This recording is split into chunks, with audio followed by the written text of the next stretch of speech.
Qu'est-ce qui fait que je puisse être autant excité à l'idée de me retrouver sur Effet Tandem, puis qu'en même temps, je me sens tellement anxieux à l'idée de faire une nouvelle rencontre?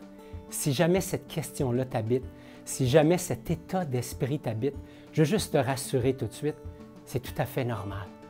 En communication bienveillante, on aime rappeler aux gens que pour déterminer comment je me sens, je dois sortir de ma tête. Je dois quitter ma tête et aller dans mon corps. Les sensations physiques et les émotions, les besoins se retrouvent dans le corps.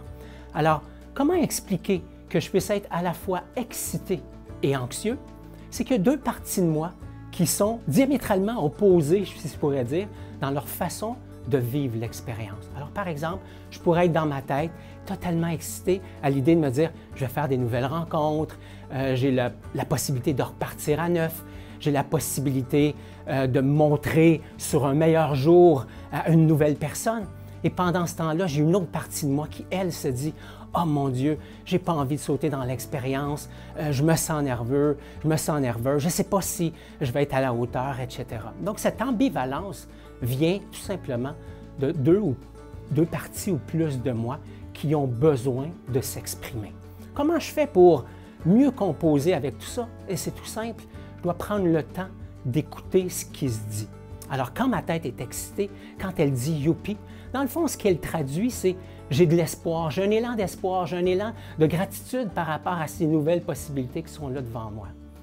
Et quand une partie de moi est anxieuse, elle, ce qu'elle dit, c'est « oh, j'ai besoin d'être rassurée, j'ai besoin d'être écoutée, j'ai besoin de savoir que finalement, en bout de ligne, je vais pouvoir rencontrer quelqu'un qui va apprécier qui je suis. » Alors, pour sortir de cet état d'ambivalence, mais qu'est-ce que je fais?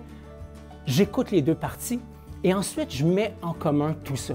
D'un côté, l'excitation, l'espoir, de l'autre côté, la peur du jugement, l'anxiété. Je mets ça en commun et je me dis « OK, ça va. Ces deux états-là sont là, elles sont normales. Tout ce qui me reste à faire, c'est avancer un pas à la fois. » Je te rappelle, juste avant de te quitter, que la panique, ça n'a jamais rien réglé. Alors, si tu succombes à la panique, à l'anxiété, c'est sûr que ce n'est pas comme ça que tu vas faire des belles rencontres. Alors, écoutez la tête, écoutez le cœur, ça va te permettre de faire un pas en avant et surtout te permettre de faire des belles rencontres.